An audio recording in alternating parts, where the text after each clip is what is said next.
Why do good people suffer so much? They say lightning never strikes the same place twice. But in Meadow Hill, it felt like it struck every single day. Not the real kind of lightning, though. I mean the kind that messes with your heart. But before we start, this channel won't survive without your help. If you're enjoying this story already, go ahead and smash that subscribe button and turn on the bell so you don't miss what's coming next.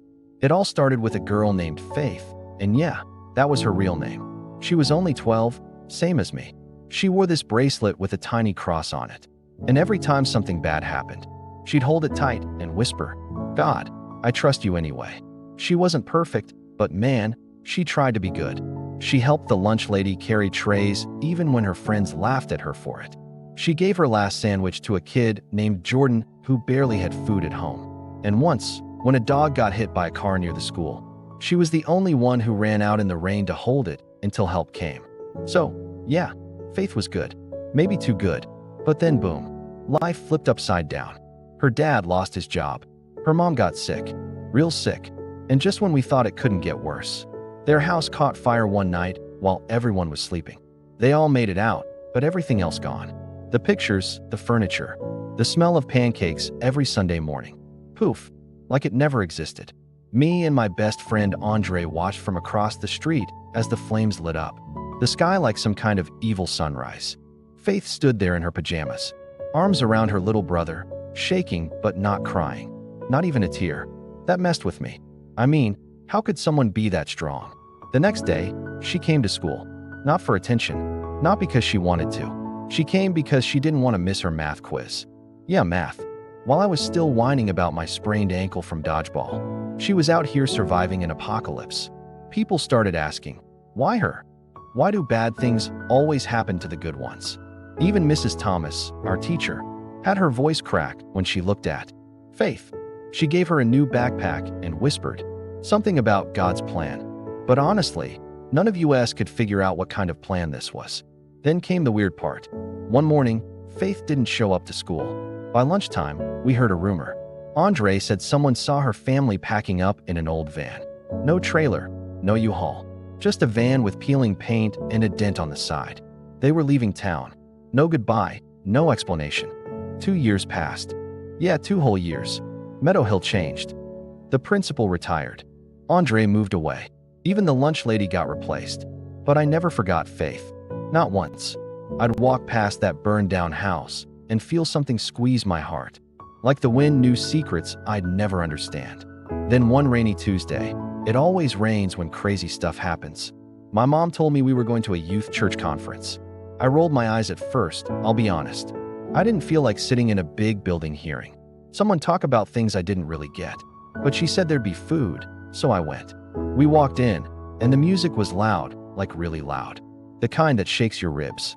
Kids were laughing, jumping, hands in the air, singing songs that kind of felt like sunshine in your chest.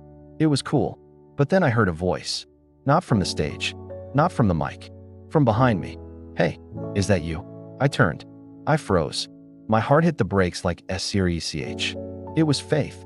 Same smile, same tiny cross bracelet, but different girl. Stronger. She looked like someone who'd walked through fire and came out shining. Literally. Her hair was longer. She stood taller. Her eyes? Not just brown anymore. They had this firelight glow that said, "I've seen stuff, but I'm still standing."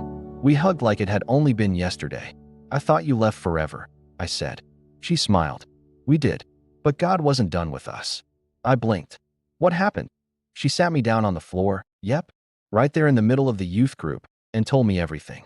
After the fire, her family moved from city to city. They stayed in shelters, slept in their van sometimes, ate peanut butter sandwiches 5 nights in a row. But every time her dad was about to give up, something happened. A stranger would hand them a gas card. A church would leave groceries on their porch. One time, a mechanic fixed their van for free.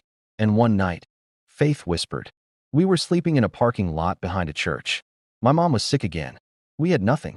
I prayed like I'd never prayed before. I asked God why us, and I said I didn't understand. But I'd still trust him. She paused. Tears were in her eyes. Mine too.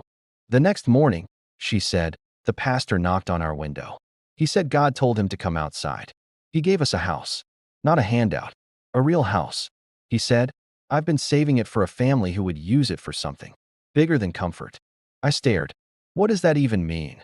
She looked around. Come see. So we stood up, left the conference, walked 3 blocks away, and there it was. A little yellow house with white flowers out front and a sign that said the Hope House. It wasn't just her home. It was a place for people who had nothing. They gave out food, let people shower, helped kids with homework, shared Bibles, told stories, real ones, stories that mattered. Faith said, my mom's healthy now. My dad got a job. And me? I run Bible story hour every Saturday. I tell people what God did when everything was falling apart. I didn't know what to say, but I'll tell you what Faith told me. And maybe it's the part you need to hear. Sometimes, good people suffer, she said. Not because God is punishing them, but because He's planting them, like seeds, in the dirt, where it's dark and cold, and nothing makes sense. But one day, the light comes, and the pain breaks open into something beautiful, something the world needs. Thanks for watching.